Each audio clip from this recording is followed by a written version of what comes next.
Նախիջևանին հասցված օդային հարվածներից հետո Ադրբեջանն իր դիվանագետներին տարհանում է Իրանից։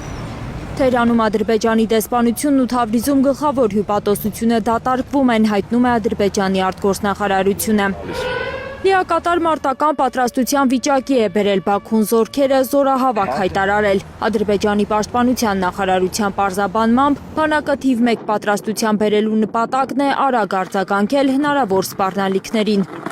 Ադրբեջանում կայծակնային արագությամբ սրված հակաիրանական տրամադրությունները կհանգեցնեն Ադրբեջան-Իրան ռազմական բախման։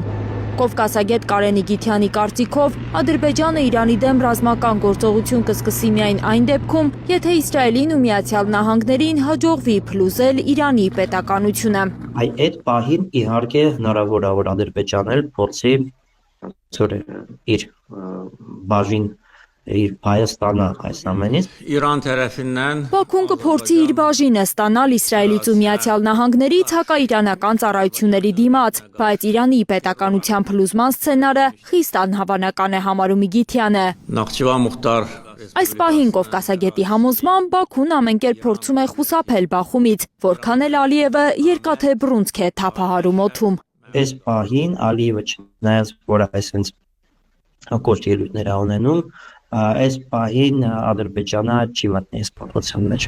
Պատերազմում նոր ճակատ պետք չէ նաև Իրանին, վստահ է Իգիթյանը։ Այդ պատճառով նա կասկածում է, թե Նախիջևանին 5 շաբթի Իրանն է հարվածել։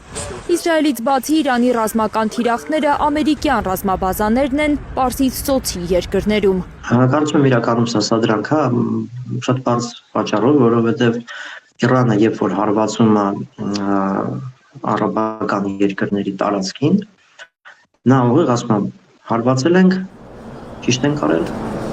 Ադրբեջանը ի տարբերություն անցած տարվա Իրանի դեմ 12-օրյա պատերազմի առավել զգուշավոր է, կարծում է Կովկասագետը։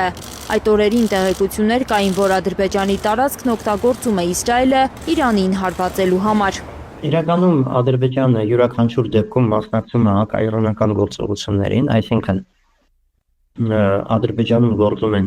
իսրայելական հետախուզական ցանցերը, դա գաղտնիք չի։ Իսրայելի հատուկ նշանակության սպայակազմը գտնվում է Ադրբեջանում առնվազն 12 թվականից եւ այն ժամանակ իրենք պատրաստում էին Ադրբեջանի հատուկ նշանակության զորքերը։ Այսօր Իրան-Ադրբեջան դիվանագիտական լռություն է։ Խուճապ է Բաքվում, խոստովանում են ադրբեջանական լրատվամիջոցները, ադրբեջանցիները երկնքում դրոններ են նկատել։ Պաշտոնական կառույցները հանգստացրել են բնակիչներին, դրոնները հսկում են տարածքը, բնակչությանը խնդրում են խուճապի չմատնվել։ Իլիթ Սարգսյան, Արմեն Ապրեսյան, Հայլուր։